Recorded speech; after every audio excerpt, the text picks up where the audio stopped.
মই আজি আৰু আপোনালোকক দুৰ্ঘটনা বুলি কোৱা নাই। জুবিন গাৰ্গৰ হত্যাকাণ্ডৰ চাৰ্জশ্বিট আমি 17 ডিচেম্বৰৰ আগতে দিব লাগে। মই টাৰ্গেট দিছোঁ যে 8 তাৰিখমানৰ ভিতৰতে যাতে দিব পাৰে। আৰু আমি সকলো ফালৰ পৰা এতিয়া প্ৰস্তুত। বিদেশত যদি কিবা ঘটনা হয়, চাৰ্জশ্বিট দিয়াৰ আগতে গৃহ মন্ত্ৰালয়ৰ এটা অনুমোদন লাগে।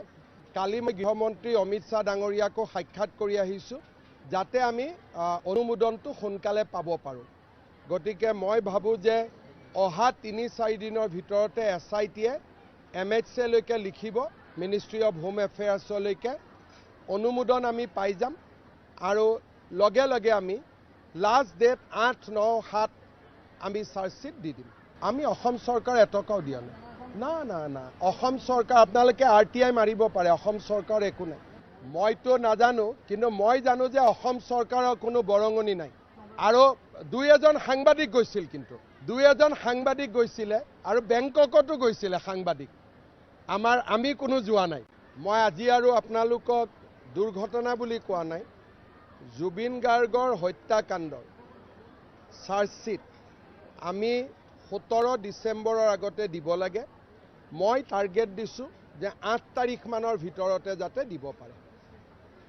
আৰু আমি সকলো ফালৰ পৰা এতিয়া প্ৰস্তুত। বিদেশত যদি কিবা ঘটনা হয়, চাৰ্জশ্বিট দিয়াৰ আগতে গৃহ মন্ত্ৰালয়ৰ এটা অনুমোদন লাগে। কালি মই গৃহমন্ত্ৰী অমিত শ্বাহ ডাঙৰীয়াকো সাক্ষাৎ কৰি আহিছোঁ, যাতে আমি অনুমোদনটো সোনকালে পাব পাৰোঁ।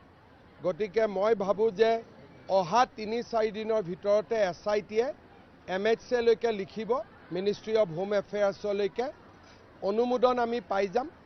আৰু লগে লগে আমি লাষ্ট ডেট 8-9-7 আমি চাৰ্জশ্বিট দি দিম। আমি অসম চৰকাৰ এটকাও দিয়া নাই। না অসম চৰকাৰ আপোনালোকে RTI মাৰিব পাৰে, অসম চৰকাৰ একো নাই। মইতো নাজানো, কিন্তু মই জানো যে অসম চৰকাৰৰ কোনো বৰঙণি নাই। আৰু 2-এজন সাংবাদিক গৈছিল, কিন্তু 2-এজন সাংবাদিক গৈছিলে আৰু বেংককতো গৈছিলে সাংবাদিক। আমি কোনো যোৱা নাই।